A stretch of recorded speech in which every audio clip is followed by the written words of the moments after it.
Pensemos en esto por un momento. Detrás de cada carretera, cada edificio, cada mapa que usamos, hay un mundo como invisible, de mediciones ultra precisas. Esa es la ciencia de la topografía, el arte de definir nuestro mundo. ¿Y qué pasa cuando esa ciencia falla, aunque sea por un pelín? Bueno, las consecuencias pueden ser literalmente astronómicas. Imaginen la escena. Un equipo de ingenieros de primer nivel, una misión a otro planeta, una inversión de millones y millones de dólares. Todo, absolutamente todo, depende de que los números cuadren. Pero, ¿qué pasa cuando un error, uno chiquito, se cuela en los cálculos? Pues sí, así como lo oyen, un error de cálculo que nadie vio llevó a la pérdida total de una misión espacial. Y no, esto no es una hipótesis. Esta es la historia real de cómo un descuido con las unidades de medida se convirtió en uno de los fiascos más caros de la historia espacial. Ok, vamos a desglosar esto. ¿Cómo es posible que algo así suceda? La respuesta está en el desastre del Mars Climate Orbiter, un evento que nos enseña, a la mala, la importancia crítica de hablar el mismo lenguaje matemático. El kit del asunto es increíblemente simple, pero costó $125 millones. Miren, un contratista entregó los datos de empuje del motor en unidades inglesas, o sea, en libras de fuerza. Pero el equipo de la NASA, ellos esperaban esos mismos datos en unidades métricas, en newtons. Esta simple mala traducción provocó que el orbitador entrara en la atmósfera de Marte demasiado bajo y, claro, se desintegrara. Un recordatorio brutal de que en la ciencia las unidades no son un detalle menor, lo son todo. Ahora, el desastre del órbiter no fue un incidente aislado. En realidad, fue un síntoma de una guerra mucho más antigua, la batalla entre diferentes sistemas de medición. Vamos a ver cómo esta división ha ido moldeando nuestro mundo. Por un lado, tenemos el sistema inglés, con sus pies, pulgadas y libras, muy arraigado en la historia y de uso común en los Estados Unidos. Y por el otro, el sistema métrico, el sistema internacional de unidades, que está basado en decimales y es básicamente el lenguaje universal de la ciencia y el comercio en todo el mundo. Son, en efecto, dos idiomas diferentes. Y como ya vimos, una mala traducción puede terminar en desastre. Y aquí es donde la historia se pone, fascinante. Poco después de que Francia desarrollara el sistema métrico por allá en la década de 1790, Thomas Jefferson vio su potencial y recomendó que los Estados Unidos lo adoptara. Pero esa oportunidad se esfumó. Y aquí está el detalle que es simplemente asombroso. La propuesta fue rechazada en el Congreso por un solo voto. ¡Un voto! Esa única decisión puso a los Estados Unidos en un camino de medición distinto al del resto del mundo. Un camino cuyas consecuencias, como vimos con el Mars Orbiter, todavía se sienten hoy.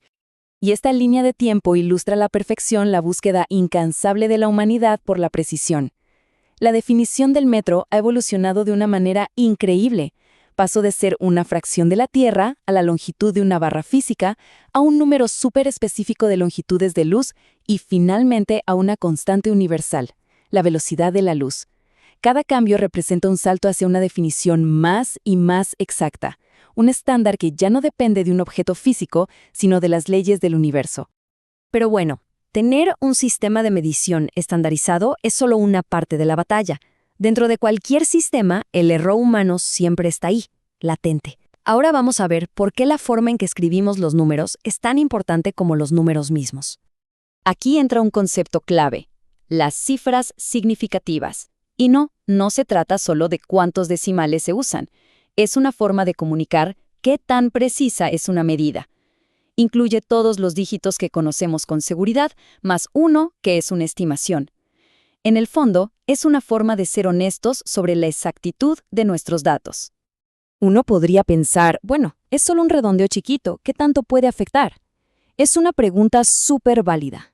Y la respuesta, la verdad, puede ser sorprendente.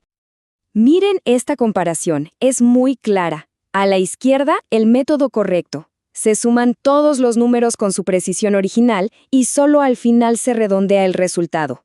A la derecha, se comete un pequeño error. Cada número se redondea antes de la suma. El resultado final es diferente.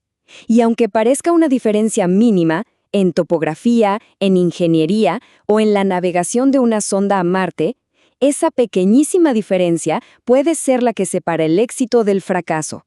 La regla es clara, solo se redondea al final de todo.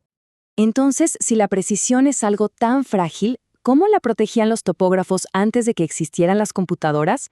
La respuesta está en una disciplina que era casi sagrada, la toma de notas de campo. Estas no son simples libretas, para nada. Son documentos legales, el registro original del trabajo hecho en el terreno. Por eso su valor era inmenso, y se trataban con el máximo cuidado. De hecho, un topógrafo con experiencia guardaría sus libretas en una caja fuerte a prueba de incendios. Así de importantes eran. Había un código muy estricto. Se usaba un lápiz duro para que la marca no se corriera con la humedad. Nunca, jamás, se borraba un error. Se tachaba con una sola línea para que la corrección fuera transparente y visible. Todo debía ser súper claro y completo, porque la persona que usaba estas notas en la oficina podía no ser la misma que las tomó en campo. Y lo más importante, se anotaba todo en el momento, porque la memoria es frágil y poco confiable. Era todo un sistema diseñado para crear un registro infalible. Ahora demos un salto al presente, donde la tecnología ha revolucionado por completo la forma en que se capturan y protegen estos datos tan valiosos, pero basándose en los mismos principios de rigor del pasado. Este es el gran salto evolutivo. La libreta de campo de papel ha sido reemplazada por estos colectores de datos electrónicos. Y lo genial es que estos aparatos no solo registran mediciones, sino que las reciben directamente de los instrumentos, eliminando de raíz el error humano de lectura y transcripción. El proceso ahora es mucho más fluido. Una maravilla. La medición es capturada por el instrumento, se registra digitalmente en el colector, se transfiere casi al instante a la oficina y queda lista para ser procesada. Es lo que se conoce como un flujo de trabajo del campo al producto final, que optimiza la eficiencia y, por supuesto, la precisión. Y aquí vemos estas herramientas en plena acción. En entornos tan complejos como una ciudad, donde cada centímetro cuenta, esta tecnología permite a los topógrafos mapear nuestro mundo con un nivel de detalle y una velocidad que antes eran simplemente inimaginables. Las ventajas son, la verdad, enormes. Se eliminan los errores de transcripción. Se pueden hacer verificaciones de precisión en el momento, antes de irse del sitio. La transferencia de datos es inalámbrica y segura.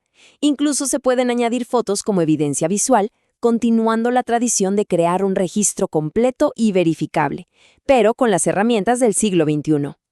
Así que al final todo se conecta. La decisión de un solo voto en el Congreso, el trágico error de la NASA, la disciplina de las notas de campo y la maravilla de la tecnología digital. Todas son piezas de la misma historia. Esa búsqueda humana incansable por medir nuestro mundo con la mayor precisión posible. Y el resultado de esa búsqueda está por todas partes. Cada punto en este paisaje urbano, cada edificio, cada calle, existe gracias a la ciencia de la topografía. Es un recordatorio de que nuestro mundo construido se asienta sobre una base de mediciones hechas correctamente. Esto nos deja con una pregunta flotando en el aire. A medida que nuestras herramientas nos permiten medir con precisiones de milímetros desde el espacio y modelar el mundo en 3D, ¿cuáles serán los nuevos errores de un voto o las nuevas confusiones de unidades del futuro? Porque la búsqueda de la precisión, esa nunca termina, solo evoluciona.